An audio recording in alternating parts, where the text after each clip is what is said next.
Assalamualaikum warahmatullahi wabarakatuh. Halo Sobat Wasis, selamat datang di Wasis Podcast Madrasah Aliyah Negeri 3 Magetan. Cerdas, kreatif, ceria.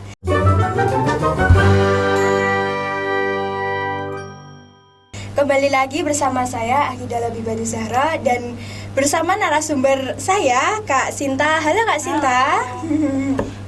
Saya sangat senang berbincang dengan kakak pada episode sharing alumni kali ini. Nah, baiklah kami persilahkan Kak Sinta untuk memperkenalkan diri kepada Sobat Wasis di rumah. Halo, selamat pagi Sobat Wasis. Perkenalkan, saya Sinta Kurniawati. Saya sekarang alhamdulillah mahasiswa Pascasarjana S2 di UIN Wali Songo Semarang. Saya alumni MAN 3 Magetan tahun 2018. Oke. Nah, jadi Kak Sinta ini adalah sosok inspirator bagi kita semua ya Sobat Wasis.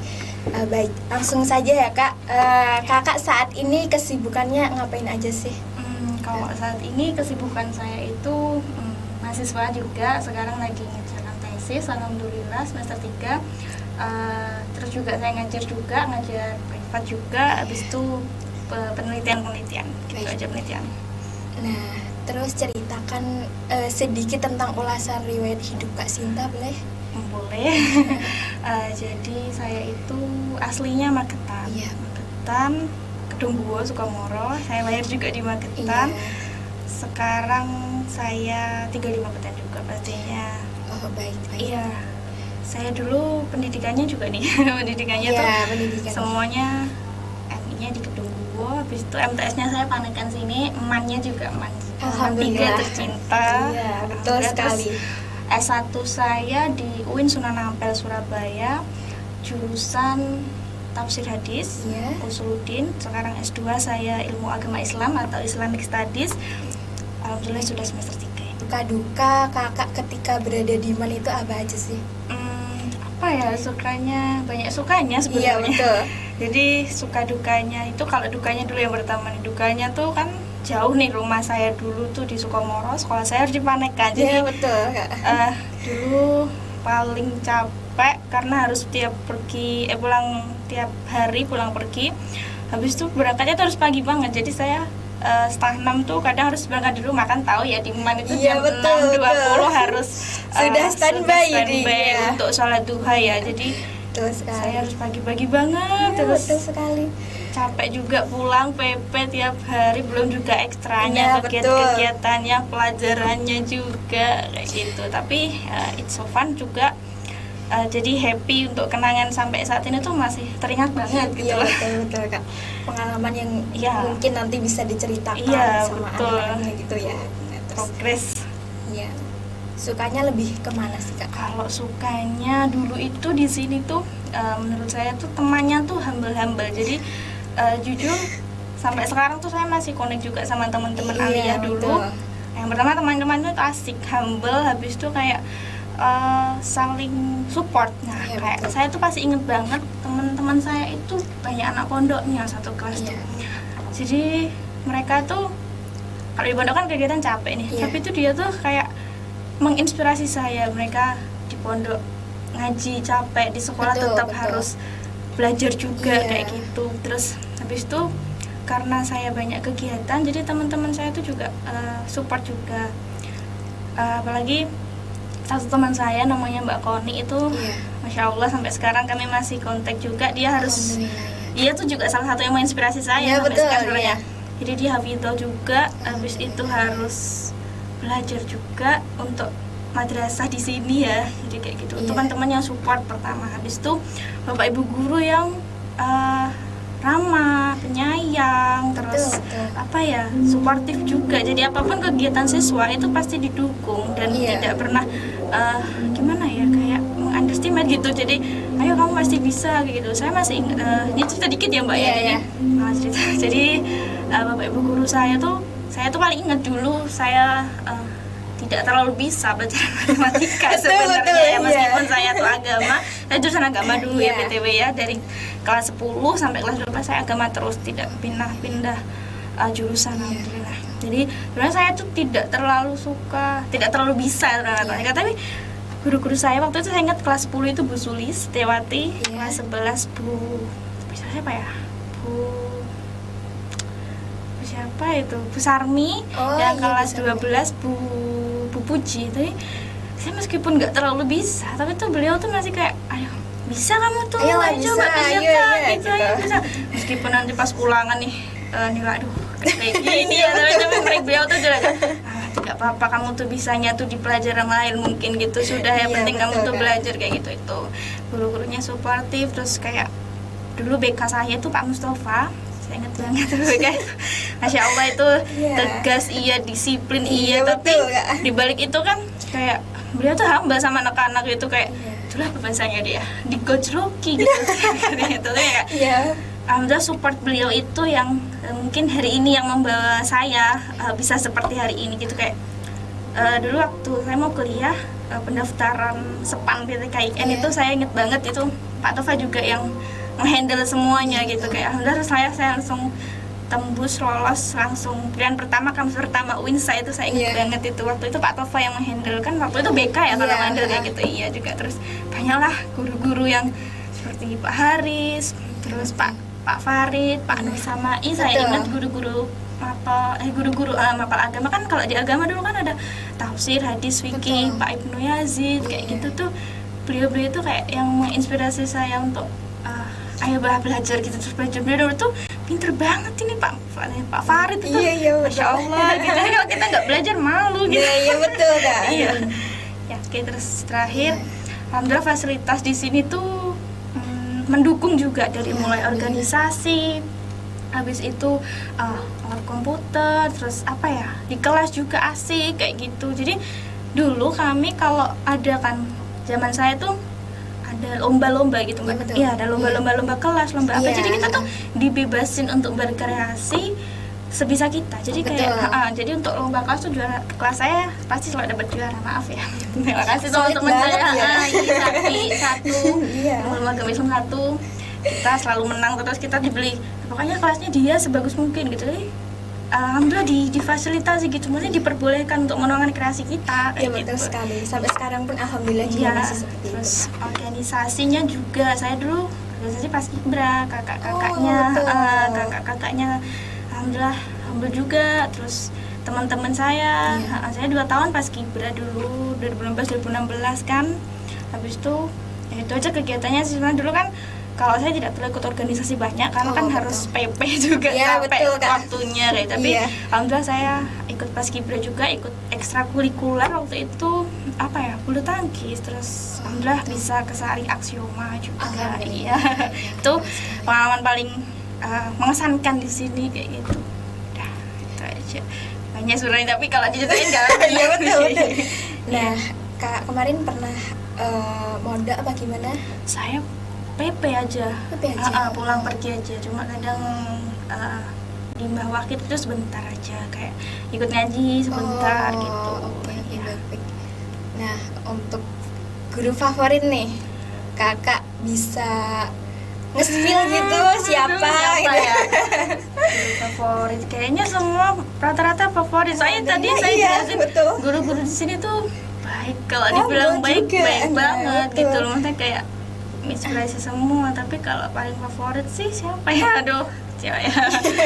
Boleh lah, spill dikit gitu. Saya ini melapalnya aja loh ya.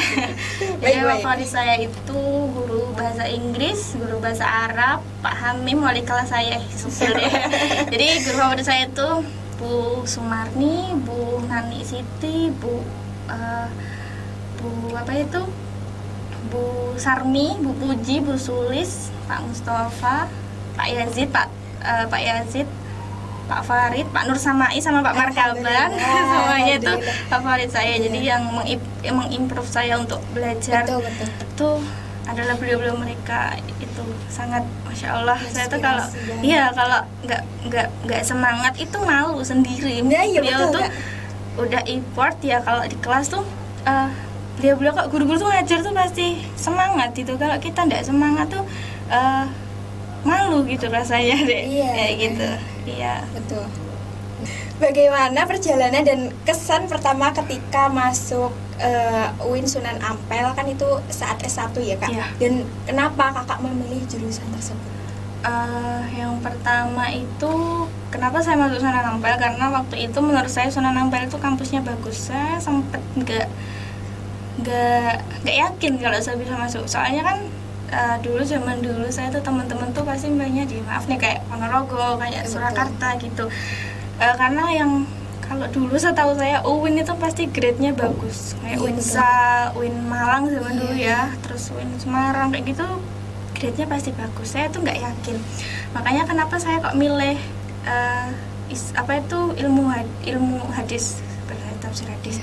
Sebenarnya pengen saya tuh ke PAI, tapi setelah saya lihat passing grade ternyata favorit PAI itu favorit banget di UINSA. Ada beberapa dulu passing grade-nya. Akhirnya saya milihlah ilmu hadis, karena waktu ujian dulu, waktu saya kan ada UNBK tuh Dek. Jadi waktu UNBK saya milihnya ilmu hadis. Ada mata pelajaran 3 sama 1 mata pelajaran kejuruan. Jadi saya milihnya ilmu hadis. Jadi kayak relate menurut saya dulu itu pelajaran yang nggak sulit kalau ilmu hadis. Makanya waktu S1 saya langsung daftar SPAN PTKIN itu pilihan pertama, kampus pertama itu ilmu hadis UIN Sunan Ampel. Yang kedua pilihan kedua itu di UIN Sunan Ampel juga studi agama. Terus kampus kedua saya milih di UIN Jogja, jurusan sama juga pilihan 1, 2. Nah, alhamdulillah langsung masuk di pilihan pertama. Kampus pertama saya nggak yakin, iya bisa ya kayak gitu. Saya lolos gitu waktu pengumuman itu setelah wisuda, tanggal 4 wisuda, tanggal 5 langsung pengumuman itu, langsung lolos keterima. Saya masa ini saya nggak nyangka gitu ya. Lolos UIN saya tuh katanya bagus loh, susah loh masuk sini gitu. Tapi alhamdulillah bisa. Alhamdulillah sampai saat ini pun juga masih diberikan kelancaran dalam segala jalan sampai lulus. Ternyata bisa sampai lulus. Saya pikir dulu pelajarannya kok susah ya gitu kan, kalau hadis kan pasti harus referensinya kitab-kitab gitu, tapi ternyata alhamdulillah kok bisa lulus juga sampai hari ini ya, bisa selesai gitu. Mungkin banyak siswa ingin tahu bagaimana cara belajar kakak sewaktu kakak masih duduk di bangku madrasah. Cara belajar saya kalau dulu tuh sebenarnya ini dimulai dari sejak kecil ya. Jadi kalau sejak kecil tuh saya tuh selalu dibiasain kalau belajar itu sepulang sekolah. Jadi kayak pertama nih sebelum subuh tuh kami baca-baca buku untuk pelajaran hari ini kayak gitu. Nah, itu kan untuk pelajarannya di sekolah. Nah, habis itu di sekolah kita belajar lagi. Nah, pulang sekolahnya kayak istirahat sebentar, habis itu belajar lagi pelajaran yang tadi udah dipelajari di sekolah, jadi 2 kali kayak gitu. Nah, setelahnya sore biasa saya TPA, saya harus TPA, main juga sama teman-teman bentar kadang. Habis itu selesai maghrib ngaji sebentar, habis itu belajar lagi. Nah, belajarnya untuk pelajaran besok. Tadi kan kalau siang sudah ngulangin pelajaran di sekolah. Jadi kalau mulai malam itu belajar untuk pelajaran besok. Nah, misalkan besok itu ada 4 pelajaran atau 3. Nah, nanti malamnya kita belajar 1 atau 2 sebisanya kita. Misalkan kalau ada PR ya baca 1 aja. Kalau ada PR kita belajar lagi 1 aja. Pokoknya nggak boleh dipaksa belajar itu sebenarnya. Habis itu kalau misalkan belum selesai nanti dilanjut lah habis subuh, begitu seterusnya sampai 6 hari. Kalau dulu MI kan 6 hari ya waktu SD gitu, MI. Begitu selanjutnya. Terus kalau semakin banyak pelajarannya, kenapa kok masih bisa, ya itu disesuaikan. Itu cara kita ngatur sendiri. Jadi dari manage waktu gitu. Kalau sanawiyah, aliyah kan pelajarannya tambah banyak nih kayak gitu. Nah, pokoknya di manage aja waktunya. Habis itu pokoknya nggak boleh jadi belajar itu tidak boleh diforsir katakanlah, karena otak itu nggak bisa menerima informasi kalau dalam keadaan capek. Jadi jadi sehari itu saya 4-5 kali belajar. Itu waktunya beda-beda, ada yang habis subuh, ada yang siang, ada yang pagi, ada yang habis maghrib, ada yang malam juga. Nah, malam kuncinya nggak boleh tidur sampai larut malam, nggak boleh capek intinya otak itu. Kayak gitu. Terus waktu aliyah sama juga kayak gitu. Jadi waktu ujian nih saya tuh kalau ulangan itu udah jarang pegang buku. Padahal saya tuh waktu ujian saya jarang untuk belajar lagi, baca lagi tuh udah, karena ya itu tadi sudah belajar sebelumnya, jadi pulang sekolah pulang sekolah baca lagi, kerjakan lagi, baca lagi, kerjakan lagi, kayak gitu seterusnya. Jadi kayak alhamdulillah tuh nggak pernah nggak ngerjakan PR atau nunggu PR, paling matematika sih karena nggak bisa susah itu ya, itu kuncinya. Sampai sekarang alhamdulillah masih seperti itu juga, sampai S1 sekarang S2 gitu masih tetap sama prosesnya. Jadi intinya belajar itu kita harus enjoy, dan apa yang kita pelajari itu kita bisa masuk otak nih, informasi itu bisa diterima. Nah kuncinya enjoy itu apa ya, kita sesuaikan dengan suasana kita. Misalnya kita belajar nih sambil dengerin musik, atau belajar dengan kayak ngemil atau apa. Misalnya saya tuh juga ngemil dulu baru belajar, tapi akhirnya tiduran enggak lah kayak gitu. Terus kayak ganti-ganti suasana, kadang saya belajar di kamar, kadang saya belajar di ruang tamu, kadang juga saya harus ke perpus, kadang di taman juga pernah, cuma sendirian nugas gitu aja saya pernah, untuk belajar aja, untuk baca-baca kayak gitu. Iya betul. Sampai sekarang kuliah ya kayak gitu. Kalau kuliah kan beda lagi nih bebannya, tugasnya, tapi ya itu di manajemen nggak pernah burnout untuk nugas sampai subuh. Biasanya anak-anak kuliah tuh sampai ngelembur sampai subuh gitu loh Dek. Saya tuh nggak bisa seperti itu, jadi harus dicicil. Misalkan ada kalau kuliah nih, kalau sekolah tadi ya, jadi saya copy kebiasaan saya waktu sekolah sama kuliah tuh saya sesuaikan. Jadi biar tugas itu ketata, ke planning semua itu. Misalkan ada tugas yang paling deket itu kita kerjain.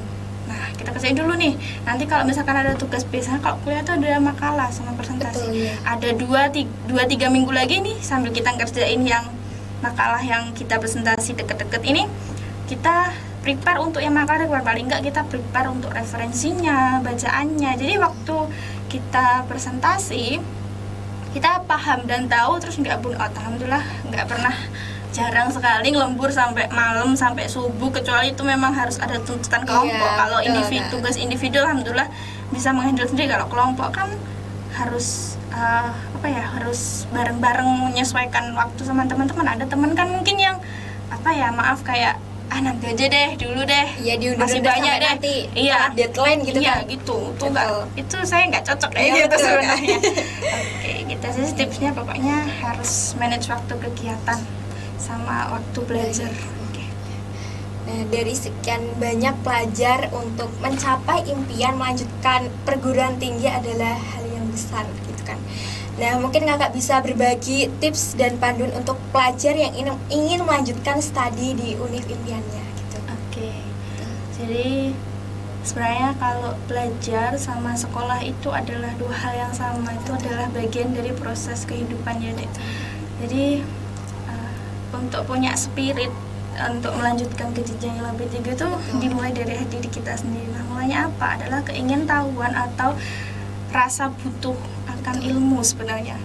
Jadi kita tuh harus merasa, oh ya saya tuh belum bisa, berarti saya harus belajar lagi. Saya tuh belum cukup, saya berarti harus lebih berusaha keras lagi, kayak gitu. Jadi intinya yang pertama tuh niat. Jadi niat kita tuh harus baik dulu, kata guru saya tuh, niatnya baik, nanti insya Allah hasilnya baik. Jadi inamal a'malu biniat, kata hadisnya ya. Jadi untuk misalkan kita nggak ke perguruan tinggi aja sih semuanya ya, jadi kita merasa butuh ilmu, kita pasti kita punya semangat untuk belajar. Jadi misalkan kita masih aliyah ya, kita masih aliyah Dek, sama saya ibaratkan masih aliyah. Jadi apa ya yang kiranya masih kurang dari saya, apa ya yang perlu kiranya saya kembangkan dari saya, kayak gitu. Jadi banyak sebenarnya. Jadi dulu waktu saya kuliah nih, mohon maaf, ada teman-teman yang nggak tahu jati dirinya saya itu kuliah itu mau apa. Jadi mereka bingung dan akhirnya tidak peduli dengan kuliahnya. Itu kan salah satu mungkin pemahaman yang salah. Jadi untuk ke perguruan tinggi atau kemanapun itu yang pertama kita tahu rasa ingin tahu sama rasa ingin butuh ilmu, ingin butuh pengetahuan, kayak gitu. Jadi prepare-nya yaitu kita belajar, ikhtiarnya belajar, habis itu doa juga jangan lupa, restu orang tua, gitu aja. Yang penting kita harus banyak-banyak memotivasi diri kita sendiri. Intinya saya harus belajar karena saya butuh ilmu gitu. Jangan ada niatan untuk belajar, saya mau ke kampus ini biar famous, biar biar kayak jadi anak hits, saya mau ke sini tuh salah, karena mungkin akan ada bedanya, ada gapnya antara waktu SMA kita di sekolah menengah atas sama di kampus itu sangat beda banget gitu loh iklimnya kayak gitu. Jadi kita harus pandai-pandai keep diri kita sendiri, jaga diri kita sendiri kayak gitu ya. Itu pokoknya dimanapun tempatnya, belajar itu adalah kebutuhan. Sinau itu karena kita butuh ilmu, bukan karena tuntutan. Kata dosen saya tuh masih ingat kayak gitu, ilmu itu ya buat kamu sendiri, bukan buat orang lain, bukan buat siapa-siapa kayak gitu. Nah, apa yang kakak rindukan dari Mantiga Magetan selama menempuh studi di universitas gitu? Banyak sih sebenarnya ya. Kayak, aduh, dulu tuh paling ingat, kalau paling kangen tuh harus pagi berangkat sekolah kan, pagi-pagi banget. Saya tuh bawa bekal dari ibu saya. Jadi selalu bawain bekal, tapi saya tuh juga masih sering jajan sama teman-teman nih, teman-teman atau di Bundori, masih ingat masih ada Bundori. Udah enggak? Udah ada. Pokoknya dulu masih inget tuh kalau paling jajan di kantin, terus apa ya, jajan-jajan cilok sama es di depan. Sekarang mah udah nggak ada. Ya, habis itu main sama teman-teman kayak waktu jam kos, itu beda banget suasana tuh. Apalagi kalau ada kegiatan-kegiatan kayak kelas meeting. Iya, betul sekali. Seneng banget. Itu sangat seneng banget tuh kalau kelas meeting, apalagi milad, apalagi pokoknya lomba-lomba itu kan teman-teman selalu selalu kompak, selalu support semana ya cah, gaya nias kelas kayak gitu, ayo ki lomba apa iki ya, ngejaknya siapa gitu kan gitu. Teman-teman semua kenal itu banyak banget. Terus waktu pelajaran juga kangen juga sih pelajaran di Manto, kayak aduh, nyapo dulu saya tuh nggak belajar matematika rajin-rajin ya gitu ya. Saya juga terus itu ya banyak lah deh, banyak banget kayaknya. Pasti banyak siswa Mantiga Magetan yang sangat terinspirasi dari kisah perjalanan kakak sampai saat ini. Nah, karena itu apakah kakak memiliki pesan dan motivasi kepada mereka, khususnya mereka yang ingin mencapai hal-hal yang besar seperti kakak? Kalau motivasinya apa ya? Saya sendiri juga kadang masih bermotivasi nih. Betul. Motivasinya itu kita harus senantiasa merasa perlu suatu hal untuk mengimprove diri kita. Jadi kayak misalkan nih kita saya tuh kurang ini, berarti saya harus belajar lagi, kayak perlu prepare lebih banyak kayak gitu. Jadi tidak ada keberhasilan tanpa usaha yang besar kayak gitu. Jadi kalau kita mau kayak kita ingin banyak achievement yang banyak, berarti intinya ikhtiar kita juga banyak kayak gitu. Jadi saya selalu menerapkan, paling tidak nih dalam hidup saya tuh harus punya satu kenangan yang bisa saya ingat sampai kapanpun. Jadi saya selalu buat notes itu misalkan apa yang ingin saya capai. Jadi paling nggak tahun ini saya apa, saya hari ini bisa apa, saya hari ini selesai kerjakan tugas apa, jadi secara besok saya harus selesai apa gitu. Jadi dari dulu lulus Alia saya selalu punya keinginan untuk saya misalkan tahun ini pengen achieve ini. Saya dulu mulai dari 2018 saya ingin 2018 saya ingin lulus sama ingin masuk kuliah, itu masih ada di catatannya kalau nggak salah. Habis itu saya nanti kok 2019 saya mau apa. Jadi jujur nih kak, 2018 kan sudah saya bisa masuk kampus, saya bisa lulus dari MAN. 2019 saya ingin pergi ke luar negeri, waktu itu saya ke Malaysia.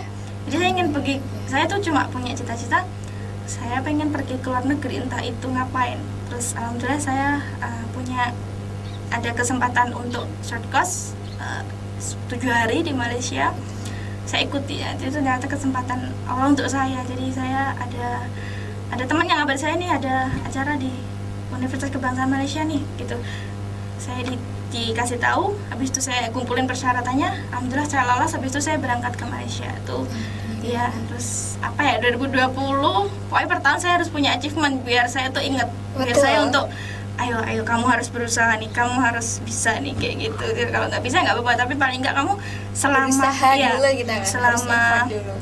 selama itu saya nggak kosong gitu. 2020 saya harus magang, saya pengen magang di Kemenak, alhamdulillah sudah. Terus habis itu saya 2021 saya ingin KKN Nusantara waktu itu di Sulawesi Tenggara. Dari Winsa 3 itu saya harus seleksinya tuh masya Allah banget. Habis itu saya udah chief saya ingin nggak mau KKN saya tuh nggak pengen saya KKN reguler yang di biasa kayak gitu deket-deket kayak gitu, saya nggak mau. Waktu itu COVID kan, saya terus daftar KKN Nusantara waktu itu, alhamdulillah lolos. Saya di Sulawesi itu biaya dari kampus juga. Habis itu saya yang terakhir itu saya ingin jadi lulusan terbaik waktu itu. Saya bisa saya pokoknya berusaha, saya biar bisa jadi lulusan terbaik berarti saya harus improve, saya belajar, saya harus berusaha kayak gitu. Udah jadi bisa kecapai kayaknya. Saya 2022 itu saya bisa lulus, sama waktu itu saya dapat penghargaan Pak Rektor itu saya alhamdulillah ya, sama Bapak Dekan.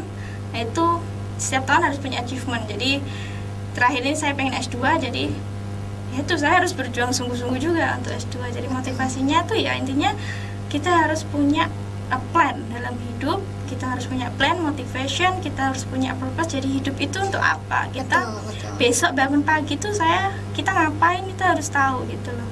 Kayak gitu. Jadi 3 kunci dari hidup saya tuh punya plan, purpose sama motivasi. Baik, itu adalah suatu pesan dan motivasi dari Kak Sinta ya Sobat Wasis. Nah, untuk yang terakhir, apa yang kakak rencanakan setelah menyelesaikan studi S2 ini, dan apakah ada proyek atau tujuan masa depan yang ingin kakak capai? Iya. Kalau the last purpose itu nggak ada ya sebenarnya. Kalau setelah lulus maybe kalau mungkin bisa dikasih rezeki lagi untuk sekolah ya alhamdulillah, karena masih mungkin kayaknya saya kalau S3 itu saya harus cari beasiswa sebenarnya. Iya, betul, kalau misalkan Allah menakdirkan hal lain, mungkin saya menikah atau saya harus berumah tangga ya wallahu alam. Tapi keinginannya ya tetap lanjut belajar dan yaitu tetap berprogres dan meniti cita-cita saya kayak gitu. Saya kan cita-citanya sebenarnya ingin jadi dosen, ingin jadi peneliti kayak gitu sebenarnya. Jadi ya walau alam insyaallah ingin lanjut kuliah lagi kalau Allah meridhoi dengan segala kuasanya kayak gitu. Bismillah ya. Nah, begini adalah suatu inspirasi mendengar perjalanan dan pencapaian kakak nggih. Nah, saya berharap kita semua teman-teman MAN 3 bisa mengikuti jejak kakak dalam mencapai kesuksesan. Nah, terima kasih banyak Kak Sinta sudah berbagi pengalaman dan wawasan berharga dengan kami. Saya sangat senang bisa ngobrol dengan kakak pada episode podcast pada kali ini. Dan semoga kita bisa berkomunikasi lagi di lain waktu, dan semoga kakak sukses dalam studi S2-nya dan dalam semua usaha masa depan nanti. Terus semoga cepat dapat jodoh ya. Amin. Insyaallah jodohnya tuh sudah ada. Alhamdulillah. Oke, baiklah. Semoga nanti mungkin lagi nonton juga ini. Baiklah. Nah, terima kasih sekali lagi. Saya Akhida Gabi Batu Zahra. Mohon undur diri. Maaf bila ada kurang lebihnya. Wassalamualaikum warahmatullahi wabarakatuh. Waalaikumsalam.